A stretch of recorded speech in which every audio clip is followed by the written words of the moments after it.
கிளிநொச்சி பரவிப்பாஞ்சான் மக்கள் தமது பூர்வீக காணிகளை விடுவிக்குமாறு கோரி போராடி வருகின்றனர். அரசியல்வாதிகள் அதிகாரின பலரிடமும் தமது நிலை தொடர்பில் தெளிவுபடுத்தி பரவிப்பாஞ்சான் மக்கள் ராணுவத்துக்கும் மகஜரை கையளித்தனர். அனைத்தும் ஏமாற்றமாகவே தொடரும் நிலையில் கடந்த 9ஆம் தேதி தொடர் போராட்டத்தையும் அவர்கள் முன்னெடுத்திருந்தனர்.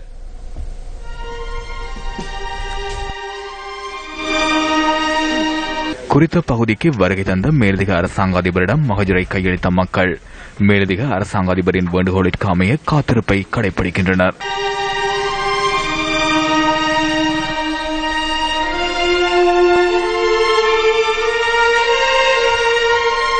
மகேந்திரன் பூங்குடி எனும் பெண்மணி தனது 5 பிள்ளைகளுடன் எந்தவித பாதுகாப்புமற்ற பகுதியில் வசித்து வருகின்றார்.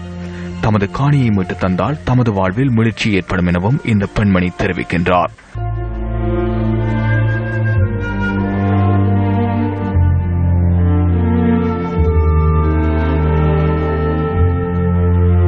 இருக்கிறோம். எனக்கு காணி அதுக்கு இருக்கு. இந்த பிள்ளைகளுக்கு தகப்பன் இல்லை.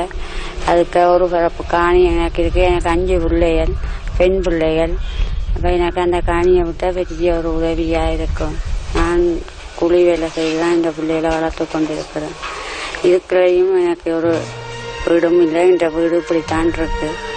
அதனால எங்களுக்கு பெரிய ஒரு உதவியா இருக்கும் காணி. அந்த காணியை விட்டா சுற்றிலும் தகரத்திலான தற்காலிக வீட்டில் பாதுகாப்பற்ற நிலையில் தனது காலத்தை கழித்து வருவதாக இவரின் அங்கலாய்ப்பு பதிவாகியது.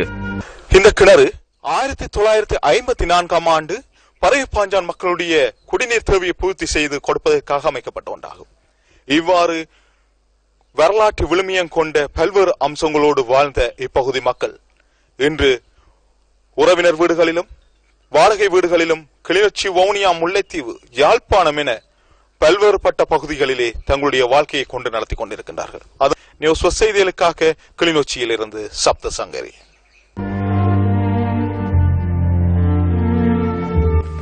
இதேவேளை பரவிப்பாஞ்சான் கிராமத்தின் ஒரு பகுதி ராணுவத்தினரால் விடுவிக்கப்பட்டு ஜனாதிபதியினால் மக்களிடம் கையளிக்கப்பட்டிருந்தது. இந்த வீடுகளில் எந்தவித அடிப்படை வசதிகளும் செய்து கொடுக்கப்படாத நிலையில் மக்கள் தமது காலத்தை கொண்டு செல்கின்றனர். எங்களை விடாம இருந்து நாங்கள் சரியா கஷ்டப்பட்டு அவை வேட்டியெல்லாம் போய் பெரிய கரைச்சல் பட்டு இதாண்டு எங்கட இடம் விட்டாச்சு. குறிப்பிட்ட ஒரு சொட்டு இடம் தான் விட்டு கிடக்கும். மற்ற இடங்கள் விட இல்ல. அந்த இடத்தையும் விட்டு எங்களுக்கு அடிப்படை வசதி, டொய்லெட் இல்ல, கிணறு இல்ல, அடிப்படை வசதிக்கே இல்ல தம்பி. எங்களுக்கு இப்ப உடனே கட்டக்கூடிய வசதியும் இல்ல. ஏதோ இவ்வளவுக்கு விட்டதுக்கு பெரிய தோத்திரம். 2வது எங்களுக்கு விட்டதுக்கு ஒரு தரம் வந்து பார்க்கல. ஒரு எம்பி சரி வந்து பார்க்கல. என்ன செய்யறீங்க? ஒரு தகர துண்டு கூட தரையில, தகர துண்டு கூட தரையில. அவங்க விட்டுட்டு போனபடியே நாங்க இருக்கிறோம். அப்படியே இன்னும் காலம்தான் நீ பதில் சொல்லணும்.